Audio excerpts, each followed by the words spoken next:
A 4-0 win for the first game for Antonio Conte in charge. The first game, of course, for Romelu Lukaku playing up front for Inter. Craig, you can only beat what's in front of you, but they certainly took care of business. No, but as you said it, as a team promoted from Serie B, you're at home, you've spent a fair amount of money, you've got a new coach, there's high hopes.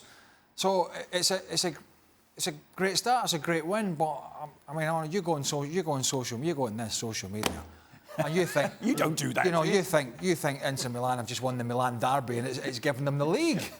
I mean, honestly, it's Lukaku's great and it's brilliant. You look at Lukaku when he's playing for Man United against some of the teams of that level coming into the Premier League, and he would have dominated. So, now, listen, you can only do what you do, but doesn't everybody just can't wait to get carried away? Seriously.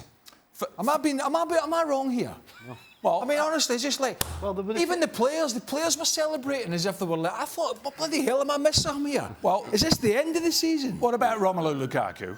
Stevie, first impressions in Serie A for the full playing Lecce? I think I've never seen him before. Not in that shirt, you haven't. Listen, first impressions suit him. He does what Romelu Lukaku does. He scores against Lecce. Okay.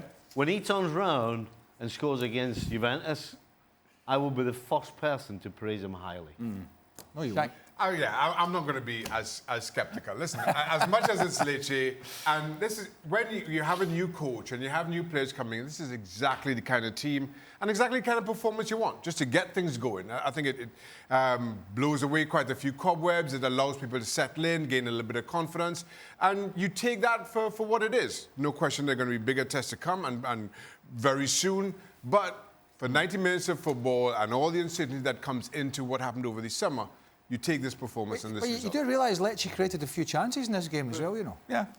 Quite a few chances. I mean, Inter dominated, but they created quite a few chances in the game. So, a little bit of level-headedness here would... Well, enjoy it.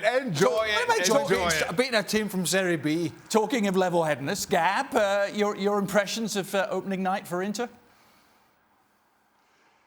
Well, look, I think things were made easier. I mean, as we heard there, Lecce came there, and to their credit, they played open.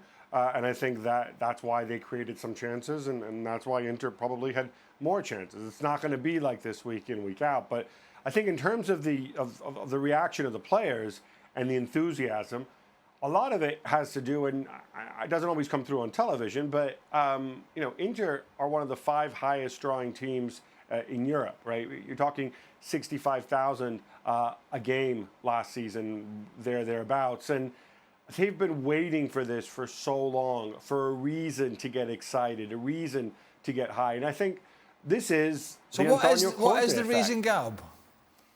I just told you, it's Antonio Conte. I mean, it's that, I think, above everything else. So he's able to create this positivity where, look, I know there's some people who think that, Lukaku is Zlatan Ibrahimovic and Marco van Basten rolled into one.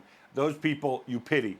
But I think most Inter fans watch the Premier League. They know that Lukaku has his weaknesses and his strengths. But right now, there's also this tremendous faith in Conte. Now, maybe it's unjustified faith, but they remember what he did, of course, with Juventus, but also with Italy at the Euros, when he was working with Graziano Pelé and Eder, and Lautaro and Lukaku are better than Pelé and Eder.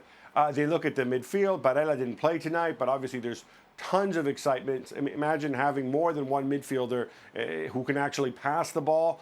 Imagine having some vim and vigor in the midfield in the form of those two. And I think that's what has people excited. If you want to look at the negatives, there's a billion negatives.